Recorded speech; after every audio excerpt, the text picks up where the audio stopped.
बहुमत प्राप्त प्रधानमन्त्रीले संविधानगत निर्वाचनका लागि घोषणा गरिसक्नु भएको छ।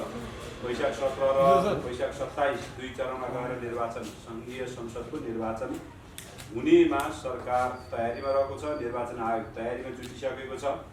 अब यद्यपि यो विषयले सर्वोच्च अदालतमा विचाराधीन अवस्थामा रहेको हुनाले हामीले औपचारिक रूपमै के हुन्छ भनेर बोल्ने कुरालाई विचाराधीन मुद्दामा किन बोलिहाल्ने भन्ने एउटा तर्क छ। तर सरकारको तहबाट भन्ने हो भने निर्वाचनका सबै तयारीका लागि सरकार पूर्ण रूपले मतलब चाहिँ त्यो काममा लागिरहेको कुरा म यहाँहरूलाई भन्न चाहन्छु। दोस्रो, निर्वाचन हुन्छ कि हुँदैन भन्ने अब स्वाभाविक हो। सर्वोच्च अदालतमा विचाराधीन अवस्थामा रहेको मुद्दाका बारेमा निर्वाचन हुन्छ कि हुँदैन भनिरहँदाखेरि अलिअलि होइन नहुन पनि सक्छ भन्ने कुरा आउनेलाई म अन्यथा मान्दिनँ। तर म दुईवटा कुरा, यद्यपि म कानुनको विद्यार्थी होइन, तर म दुईवटा कुरा यहाँहरूलाई भन्न चाहन्छु। यो विषयमा संवैधानिक इजलासमा बहस सुरु हुँदाखेरि अस्ति जुन छलफल भयो त्यो छलफलको क्रममा दुईवटा प्रश्न प्रधान न्यायाधीशले संवैधानिक इजलासको मा बसेर उहाँले जुन सोध्नुभयो। तपाईँहरूलाई थाहा छ हाम्रो संविधानको अन्तिम व्याख्याता, संविधानमा कुनै किसिमका अस्पष्टताहरू रहे भने त्यसको अन्तिम व्याख्या गर्ने ठाउँ सर्वोच्च अदालत, सर्वोच्च अदालतभित्रको पनि संवैधानिक इजलास हो। त्यो संवैधानिक इजलासमा बसेर उहाँले दुईवटा प्रश्न सोध्नुभयो वकिलहरूलाई। एउटा प्रश्न बहस गरिरहेका वकिलहरूलाई, एउटा प्रश्न उहाँले के भन्नुभयो भने त्यहाँ वकिलले बहस गर्ने क्रममा यो संवैधानिक छैन, यो छैन भनिरहँदा उहाँले 2047 सालको संविधानमा र अहिलेको संविधानमा पनि संसद विघटन गर्ने व्यवस्था छ। त्यसो हुँदा यो संविधानमा त विघटन गर्ने व्यवस्था भएको कुराका बारेमा विवाद नगर्नुहोस्, यो प्रक्रियालाई लागू कसरी गर्नु पर्थ्यो, कुन प्रक्रिया अपनाएर मतलब चाहिँ यो विघटन गर्नु पर्थ्यो भन्ने विषयमा डिबेट फोकस गरौँ अर्थात् बहसलाई छलफल गरौँ भनेर उहाँले मतलब चाहिँ एउटा मेरो बुझाइमा, अब म यद्यपि मैले फेरि पनि दोहोऱ्याउन चाहन्छु कानुनको विद्यार्थी नभए पनि मेरो बुझाइमा के हो त भनेर भन्दा विघटन गर्ने प्रावधान संविधानमा अहिलेको संविधानमा पनि छ भन्ने कुरा उहाँले संवैधानिक इजलासको बेन्चमा बसेर मतलब चाहिँ एक किसिमको रुलिङ गरेको एउटा अवस्था छ भने दोस्रो उहाँले प्रधानमन्त्रीले गर्न सक्छ कि सक्दैन त भनेर अहिले जुन बहस चलिरहेको छ बाहिर उहाँले अर्को प्रश्न के राख्नुभयो भने कि संविधान के अरे बहुमत प्राप्त प्रधानमन्त्रीले म अब सरकार चलाउन सकिनँ, त्यसो हुँदा म निर्वाचनमा जान्छु भन्दा त बसिरह भन्ने भनेर उहाँले अर्को प्रश्न त्यो बहस गरिरहेको वकिललाई सोध्नुभयो। यो प्रश्न संवैधानिक इजलासमा बसेर प्रधान न्यायाधीशले किन सोध्नुभयो होला? यसका पाटाहरूको बारेमा अलिकति वास्तवमा चर्चा हुनु पर्थ्यो, बहस हुनु पर्थ्यो। त्यस किसिमको बहस भएको मैले पब्लिक रूपमा पाएको छैन। पहिलो, सिटिङ प्राइम मिनिस्टरले मतलब चाहिँ निर्वाचनमा जान्छु भनेपछि हिजोको हाम्रो अब अहिले बहस के छ भने हिजोको हाम्रो नजिर चाहिँ संविधानमा यो व्यवस्था मतलब चाहिँ गरी प्रष्ट रूपमा नगरिएको हुनाले हुँदैन भन्ने कुरालाई उहाँले पहिलो प्रश्नबाट जवाब दिनुभयो जस्तो लाग्छ मलाई। दोस्रो चाहिँ बहुमत प्राप्तले सक्छ कि सक्दैन भन्दा हिजोको नजिर जुन छ, जति बेला मनमोहन अधिकारीले 2051 सालमा विघटन गर्नुभयो त्यो विघटन गर्दाखेरिका दुईवटा कुराहरूमा त्यो बेला र अहिलेमा फरक छ। एउटा, यद्यपि त्यति बेला पनि त्यो प्रधानमन्त्रीलाई त्यो अधिकार दिनु पर्थ्यो, हाम्रो मान्यता त्यही थियो, त्यही अडान थियो, त्यही बाटोबाट जानु पर्थ्यो भन्ने हो। त्यो नदिनुका पछाडिको सर्वोच्चको व्याख्या के थियो भन्दा पहिलो त्यो प्रधानमन्त्री अल्पमतको प्रधानमन्त्री थियो, संसदभित्र बहुमतको विकल्प बाँकी रहँदै अल्पमतको प्रधानमन्त्रीले विघटन गरेर चुनावमा जाने कुरा बेठिक हुन्छ, त्यसोमा उनीहरूले संसदभित्रको विकल्प खोज भनेर मतलब चाहिँ एउटा। दोस्रो चाहिँ अविश्वासको प्रस्ताव पेश गरिसकेको अवस्थामा मतलब चाहिँ प्रधानमन्त्रीले चुनावमा जाने कुरा गरेको थियो। त्यस कारणले अविश्वासको प्रस्ताव दर्ता भइसकेपछि चुनावमा जाने स्थिति बन्नु हुँदैन, के राम्रो होइन भन्ने दुईटा त्यो आधारमा दुईटा फैसला गरिएका थिए। तर आज इन्टायरली यी दुईटै पक्षमा मतलब चाहिँ दुईटै तर्क जुन दिएको थियो हिजोको नजिर बसाउनका लागि ती दुईटा तर्कभन्दा पृथक अवस्था हो। पहिलो यो बहुमत प्राप्त प्रधानमन्त्री हो, यो प्रधानमन्त्रीले संसदमा बहुमत नै 2/3 गरिसकेपछि त्यसभन्दा बाहेकका शक्तिहरूको त्यति बेला विघटन हुने अवस्थामा अरू बाहेकका शक्तिहरूको अवस्था के थियो त भन्दा ती सबै अल्पमतमा थिए। संसदभित्रको विकल्पको अवस्था त्यति बेला थिएन। अर्थात् नेकपाको टोटल सङ्ख्या र त्योभन्दा बाहेकका विपक्षीहरूको सङ्ख्या सबै मिलाउँदाखेरि पनि नेकपा बाहेकको विपक्षीको सङ्ख्या 138 पुग्दैन। 138 नपुगिसकेको अवस्थामा संसदभित्र विकल्प छैन। त्यसो हुँदा बहुमत प्राप्त प्रधानमन्त्रीले चलाउन सकिने, निर्वाचनमा जान्छु भनेपछि त्यो निर्वाचनमा जान पाउने कुरालाई रोक्न सकिन्न भन्ने प्रकारेण व्याख्या मतलब चाहिँ संवैधानिक इजलासमा प्रधान न्यायाधीशले गरिसक्नु भएको जस्तो मलाई लाग्छ। यद्यपि फैसला आउन बाँकी भएको विषयमा हामीले निष्कर्षमा मतलब चाहिँ कुराहरू दिन मिल्दैन। छलफलका लागि मलाई लाग्छ यो विषय पनि एउटा रहेको छ। त्यसो हुँदा निर्वाचन हुन्छ कि हुँदैन भन्ने बारेमा अब अन्योलतामा हामी रहनु हुँदैन। यद्यपि फैसला नआउन्जेली तर्क गर्ने, बहस गर्ने त्यो तर्फ हुन सक्छ।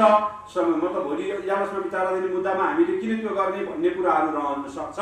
तर अन्तरिम आदेश नआइरहेको अवस्थामा र त्यहाँ बहस चलिरहेको र सरकारले कार्यकारीले प्रमुखका हिसाबले आफूले गर्ने निर्णयका आधारमा अगाडि बढिसकेको हुनाले अब निर्वाचनको वातावरण बनाएर त्योतर्फ जाने कुरा नै हो। अब अन्य पार्टीहरूको सन्दर्भमा धारणा हो, अन्य पार्टीहरूको सुरुको प्रतिक्रिया जुन खालको आएको छ र केही पार्टीको अहिले पनि आइरहेको छ, केही समूहहरूको त्यो आउने कुरा रहन्छ। हिजो तपाईँ हामीलाई थाहा छ हाम्रा थुप्रै मुद्दाहरूमा हामी सहमतिमा हुँदैन थियौँ। संविधान बनाउने बेला नि सबै एकै ठाउँमा कहाँ भएका थियौँ। निर्वाचनको कुरा पनि त्यही हो। त्यसो हुनाले अहिले निर्वाचनमा जान्न भनिरहेका दलहरू पनि अन्ततोगत्वा निर्वाचनको विकल्प अब छैन। संसद विघटन भइसकेको र निर्वाचनको मिति तोकिसकेको अवस्थामा सबै अब निर्वाचनमै जाने हो, ढिलो चाँडो। अब नेपाली कांग्रेसले अलिक छिटो नै बुझे जस्तो लाग्छ मलाई निर्वाचनका बारेमा। उसले आन्दोलनका कार्यक्रम पनि एक दिनै लिएर आयो सिम्बोलिक रूपमा।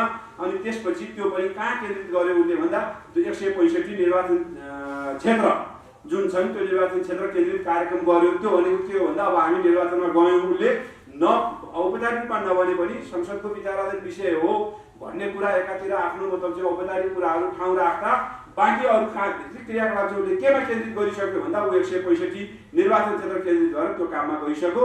योभन्दा स्पष्ट भाषामा कांग्रेसले अरू केही चाहिन्छ जस्तो मलाई लाग्दैन। कांग्रेसका तर्फबाट निर्वाचनमा जान्छ जाँदैन भनेर बुझ्नका लागि अब नेपाली कांग्रेस प्रमुख प्रतिपक्ष र मतलब चाहिँ बहुमत प्राप्त प्रधानमन्त्री संलग्न रहेको मतलब चाहिँ दलका तर्फबाट के अरे सरकारका तर्फबाट घोषणा भएपछि अब निर्वाचन हुँदैन कि भन्ने आशंकामा हामी नजाउँ। अब निर्वाचन हुँदैन कि भन्ने आशंका गरिरहने, सडक आन्दोलन गरिरहने शक्तिहरूले त्यो गरि नै रहने लोकतन्त्रमा हामीले त्यसका लागि त अन्यथा केही भन्नै मिलेन शान्तिपूर्ण बाटो। तर जबसम्म शान्तिपूर्ण बाटोबाट अगाडि त्यसका किसिमका जनप्रदर्शनहरू, जनपरिचालनका कामहरू हुन्छन् त्यसलाई हामीले तलमाथि भन्ने कुरा भएन। तर अब निर्वाचनका बारेमा आशंका पारिरहनु पर्ने अनि तयारी हुँदैन कि भन्ने हिसाबले हामी जानु हुँदैन। बरु हामीले समय छोटो छ, छोटो समयमा मतलब चाहिँ यसलाई तयारी पुरा गरेर हामी जानुपर्छ। यो छोटो समय पनि फेरि के म भन्न चाहन्छु भने आजको सन्दर्भमा यो अब छोटो समय भन्नु हुँदैन। बेलायतमा 1 महिना अगाडि घोषणा हुन्छ, चुनाव हुन्छ। अरू मतलब चाहिँ थुप्रै विकसित देशहरूमा 1 महिना 1.5 महिनाको भन्दा 2 महिनाभन्दा बढी समय चुनावका लागि लिँदैन। किनभने चुनाव भनेपछि जुन किसिमको मतलब चाहिँ बढी समय खर्च गर्ने, त्यसले चाहिँ अर्थतन्त्रमा पार्ने असर, त्यसले उम्मेदवारको प्रचार प्रसारमा पार्ने असर, यो एउटा असाधारण लोकतन्त्रको एक किसिमले भन्नु छ भने यो यसका यी जुन पक्षहरू छन् यसलाई हामीले बिस्तारै सुधार्दै लानुपर्छ। अब 6 महिना 8 महिना अगाडिदेखि चुनाव भनेको छ मान्छेलाई मतलब चाहिँ त्यही किसिमको खर्च, त्यही किसिमको तामझाम, त्यही किसिमको राज्यको निकायहरूको परिचालन यो ढङ्गले होइन। अब चुस्त दुरुस्त छोटो समयभित्र गर्ने प्रक्रियालाई हामीले लानुपर्छ। अहिले त 4 महिना 120 दिन त हाम्रो स्ट्यान्डर्ड टाइम नै हो। त्योभन्दा पहिले नै घोषणा भएको छ। त्यसमा भन्नाले तयारी पुग्दैन कि भन्ने त्यो चाहिँ निर्वाचन आयोगले भन्नुपर्ने हो। आयोगले पुग्छ भनेर ऊ तयारीमा जुटिसकेको अवस्थामा अरू कुनै प्राविधिक कारणले पनि कानुनी हिसाबले पनि निर्वाचन हुँदैन कि भन्ने स्थिति निर्वाचनको तयारीका सन्दर्भमा छैन। सर्वोच्चको फाइनल फैसला पर्खेर बसुन्जेली मलाई लाग्छ पार्टीहरू अब आन्तरिक तयारीमा जुट्नेछन्, उनीहरू आन्तरिक मतलब चाहिँ काममा लाग्नेछन् भन्ने मलाई लाग्छ निर्वाचनका सन्दर्भमा।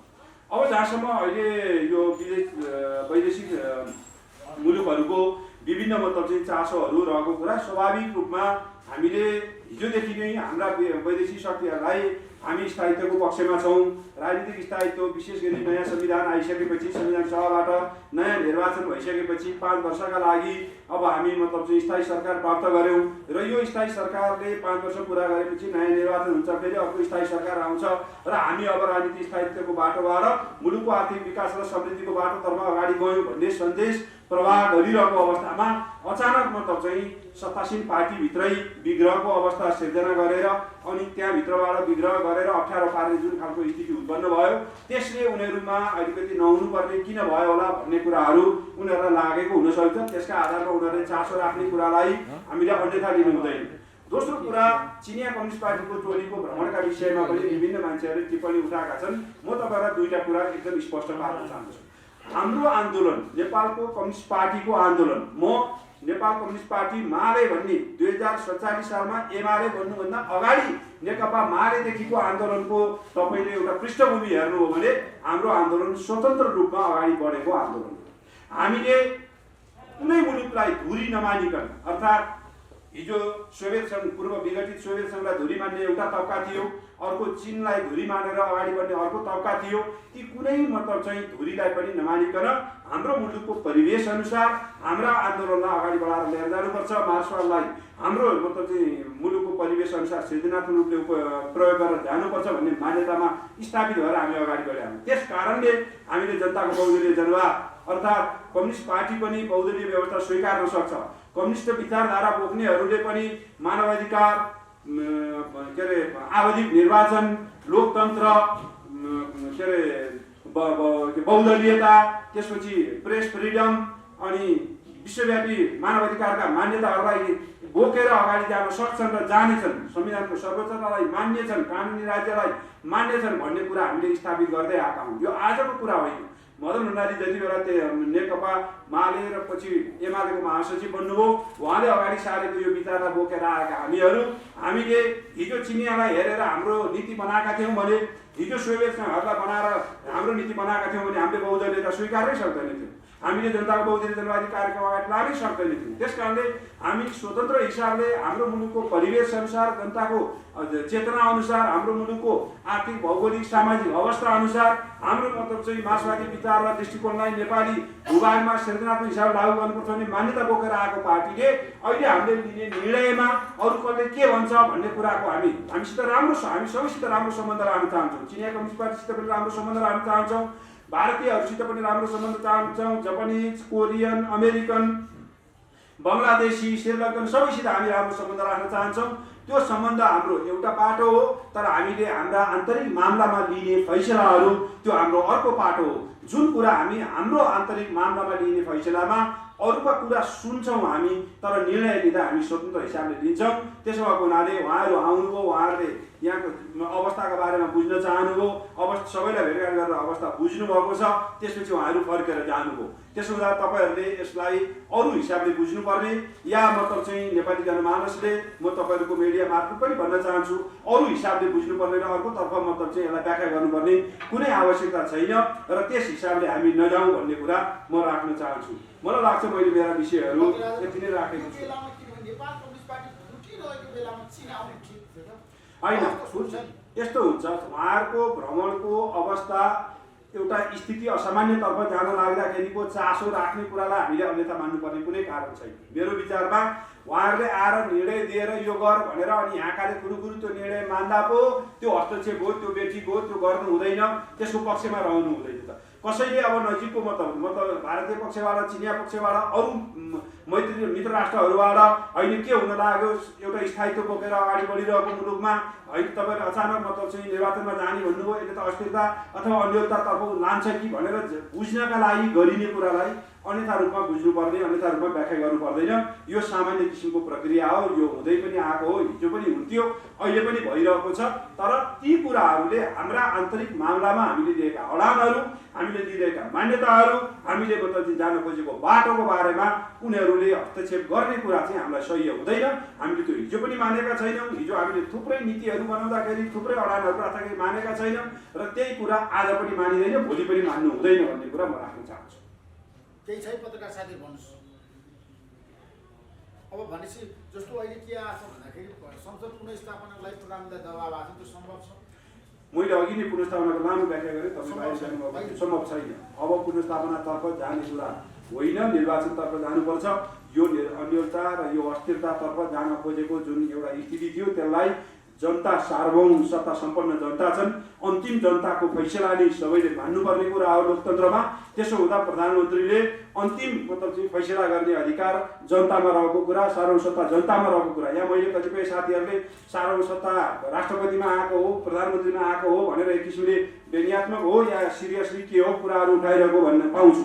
एउटा मतलब चाहिँ बहुमत प्राप्त प्रधानमन्त्रीले मैले अहिले चलाउने अवस्था सहज भएन, त्यसो हुनाले जनताले नयाँ फैसला दिनुहोस् भन्दा लोकतन्त्रमा कहाँनिर मतलब चाहिँ त्यो सार्वभौमिकतामाथि क्वेसन उठ्यो, कहाँनिर मतलब चाहिँ त्यो कुराहरू, त्यही कुरा बेलायती प्रधानमन्त्रीले गर्दा ठिक हुने, त्यही कुरा भारतीय प्रधानमन्त्रीहरूले गर्दा ठिक हुने, त्यही कुरा अरू मतलब चाहिँ अस्ट्रेलियन प्रधानमन्त्रीले गर्दा संसदीय व्यवस्थामा जायज हुने, जापानिज प्रधानमन्त्रीले गर्दा संसदीय व्यवस्थामा जायज हुने, नेपालको प्रधानमन्त्रीले गर्दा चाहिँ यो चाहिँ नाजायज हो भनेर अनि उल्टो फेरि जनतामा जान्छु, जनताले जे फैसला गर्छन् त्यो मान्छु, म यसरी मतलब चाहिँ अन्यलग्रस्त अवस्थामा मुलुकलाई राख्दिनँ, यो अन्यलग्रस्त अवस्था अनिश्चिततातर्फ जाने कुराले मुलुकलाई फाइदा गर्दैन, जनताको हित गर्दैन, त्यो म्यान्डेट पनि होइन हामीलाई। जनताले हिजो हामीलाई म्यान्डेट दिँदाखेरि स्थिरतातर्फ, आर्थिक विकास र समृद्धिको बाटोतर्फ, त्यो स्थिरता र समृद्धिको बाटोतर्फ जानको लागि दिएको म्यान्डेटमा माथि बस्ने केही नेताहरूले चलखेलका कारण उहाँहरूले मतलब चाहिँ आफ्ना व्यक्तिगत स्वार्थ, आफ्ना केही व्यक्तिगत एजेन्डा बोकेर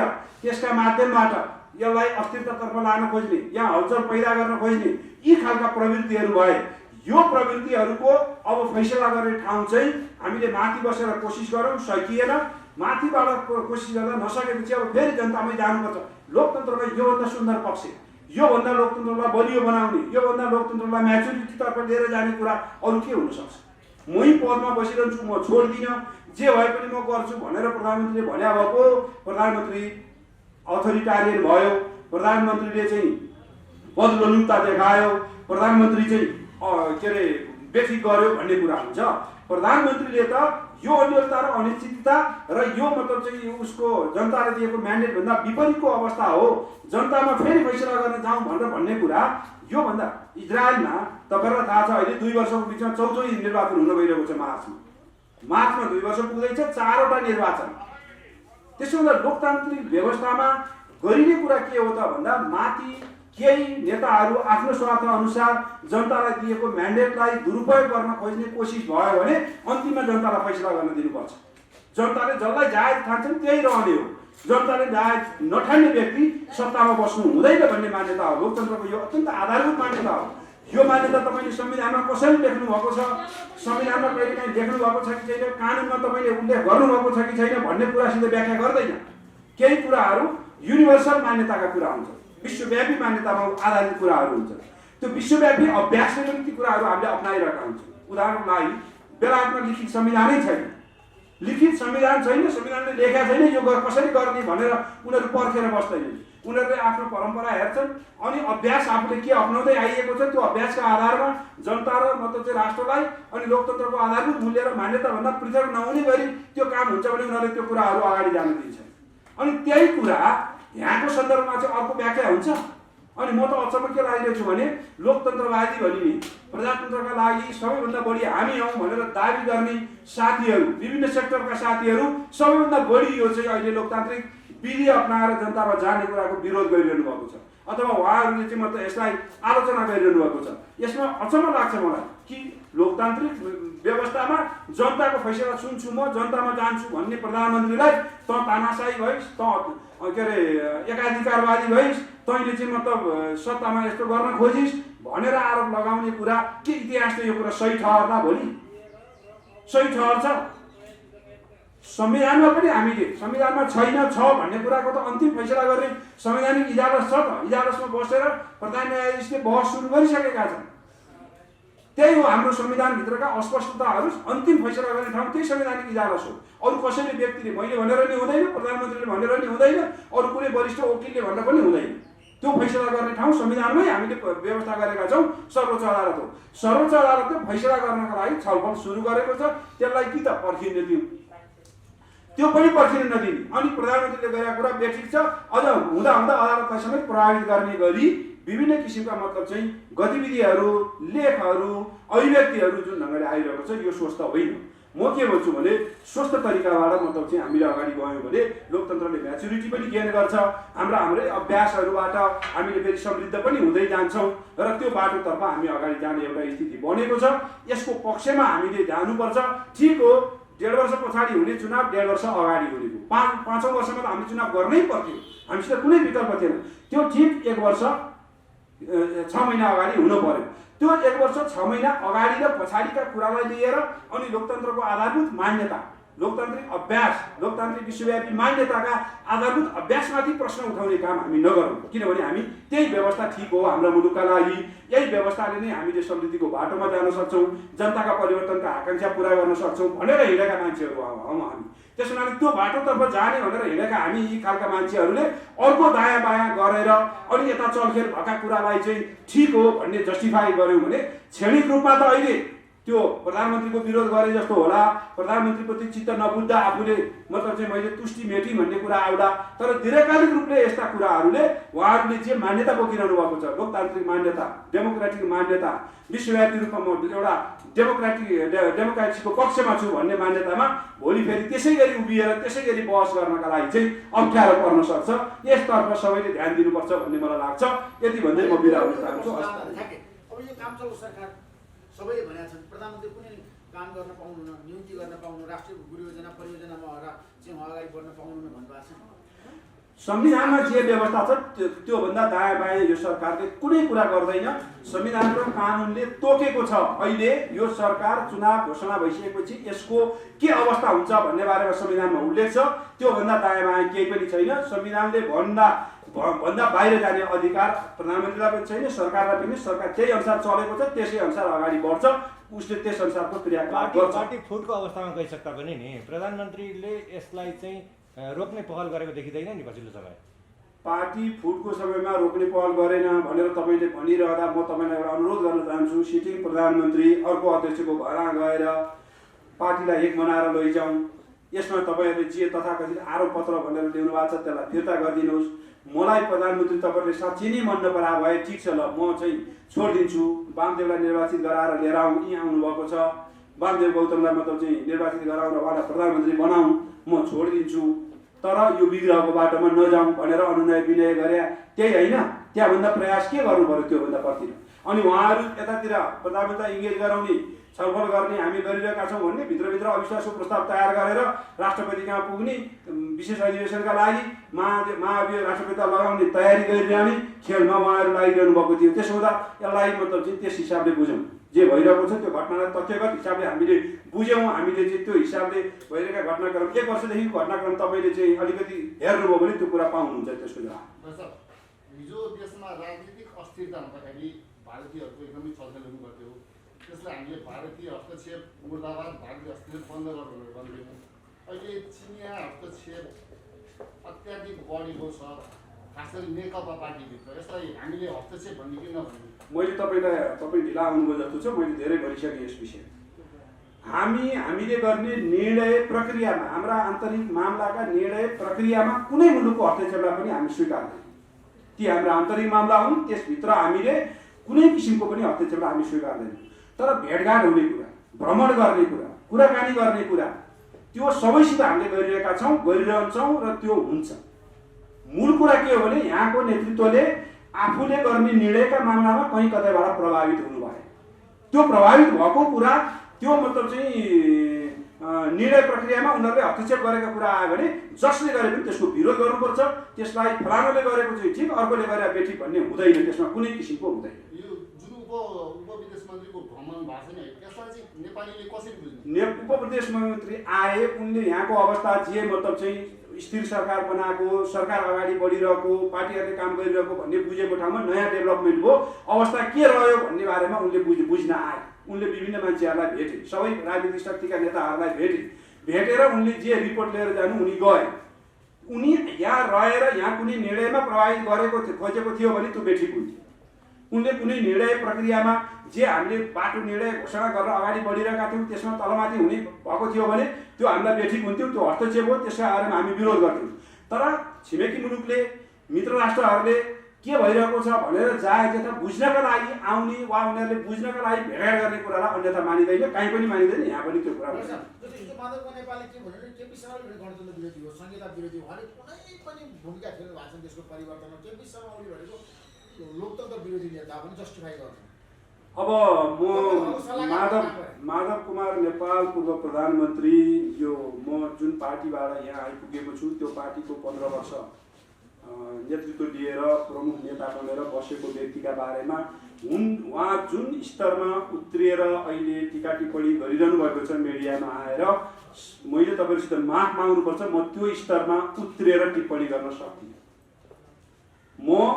मेरो उहाँभन्दा म तलको हुँदा, तर मेरो मर्यादा, मैले दिने अभिव्यक्ति, मैले बोल्ने भनाइ, जे म भनिरहेको हुन्छु त्यो भनाइ आज भनेर अहिले तपाईँहरूसित भनेर भोलिपल्ट अर्को पत्रकारलाई बोलाएर माफी माग्ने खालका भनाइहरू म बोल्न चाहन्छु। माफी माग्नु पर्ने गरी म बोल्न चाहन्छु। मैले बोलेको अहिले हाम्रो पब्लिकमा उठिरहेको एउटा कुरा के छ भने नेताहरू किन यति हल्का भएका, नेताहरू किन यति अविश्वसनीयता भएका, राजनीतिमा लाग्ने मान्छेहरू किन यसरी मतलब यति धेरै तल्लो स्तरमा उत्रिरहेका भन्ने टिप्पणी भइरहेको छ। हामीले हामीभन्दा पछिल्लो जेनेरेसनलाई राजनीति गर्नु ठिक हो भनेर भन्न नसक्ने ठाउँमा पो राजनीति जाँदैछ कि मैले गरिरहेको राजनीति मैले बेलुका गएर मेरो परिवारसित बसेर, मेरो बच्चाहरूसित बसेर, मेरो घरका परिवारहरूसित बसेर म ठिक गर्दैछु भन्ने कुरा मैले जस्टिफाई गर्न नसक्ने तर्फ जाँदैछ कि भन्ने चिन्ता हुनुपर्छ जस्तो लाग्छ मलाई नेताहरूलाई। आफूले गरिरहेको कुरा, आफूले बोलिरहेका वचनहरू, आफूले गरिरहेको व्यवहार, त्यो व्यवहारले आफ्नो परिवारका मान्छेले पछ्याउन सक्ने तहमा राखियो भने मात्रै त्यसले मतलब चाहिँ अरूलाई पनि भन्ने हैसियत राख्छ। मैले मेरो परिवारलाई मैले गरिरहेको कुरा ठिक हो भनेर मैले मेरो परिवारलाई त्यसतर्फ उन्मुख गराउँदा मात्रै मैले पब्लिकमा गएर मैले भनेको कुरा ठिक छ, तपाईँहरू पनि मैले भनेको बाटोमा लाग्नुहोस्, यो कुरा सही छ, मैले बोकेको पार्टी, म रहेको पार्टी ठिक छ, यसले बोकेको नीति ठिक छ, यो बाटोतर्फ जानु ठिक छ भनेर भन्ने ठाउँ रहन्छ। म त्योभन्दा पृथक ढङ्गले हिँडेँ भने मैले यतातिर एउटा भन्ने अनि आफ्नो परिवारसित गएर त्यो कुरा चाहिँ भन्न नसक्ने, तर मतलब चाहिँ बाहिर आएर देखिने व्यवहारहरूको हुने भयो भने त्यो दुर्भाग्य हुन्छ। म आदरणीय नेताहरूलाई भोलिका लागि ठाउँ राखेर बोल्नुहोस्, तपाईँले बोलिरहेको कुरा मतलब चाहिँ फेरि अर्को पटक मिडियासित पब्लिकसित जाँदा सरी भन्नुपर्ने स्थिति नबनाउनुहोस्। त्यसो गर्दाखेरि तपाईँहरूको इज्जत, तपाईँहरूको मर्यादा र तपाईँहरूको उचाइ बढ्ने होइन, घट्छ, घटिरहेको छ, यति मात्रै भन्न चाहन्छु। धन्यवाद। एउटा लास्ट मेरो क्वेसन जस्तो संसद योभन्दा अगाडि पनि संसद भङ्ग भएकै थिए र पहिला जुन प्रधानमन्त्रीज्यूहरूले चाहिँ संसद गर्नुभन्दा अगाडि चाहिँ रिजाइन पनि गर्नुहुन्थ्यो, तर अहिलेसम्म मैले भनिसकेँ त्यो विषयमा। तपाईँ ढिला आउनुभयो। प्रधानमन्त्रीले संविधानमा त जे व्यवस्था छ त्यो व्यवस्था गर्ने हो। प्रधानमन्त्रीलाई अहिले अरूले के भनिरहेका छन् भन्ने आधारमा प्रधानमन्त्री निर्णय गर्ने होइन। संविधानमा निर्णय राजीनामा दिनु छ भन्ने प्रावधान छैन, राजीनामा दिने कुरा हुन्छ। संविधानमा छैन अथवा कानुनमा छैन भने त्यो अरूले भनेर त्यो कुरा आउँदैन। अहिले जे भइरहेको छ, प्रधानमन्त्री गरिरहनु भएको छ, त्यो कानुनभन्दा बाहिर छैन, संविधानभन्दा बाहिर छैन। यहाँहरूले संविधान हेरिदिनु होला। धन्यवाद।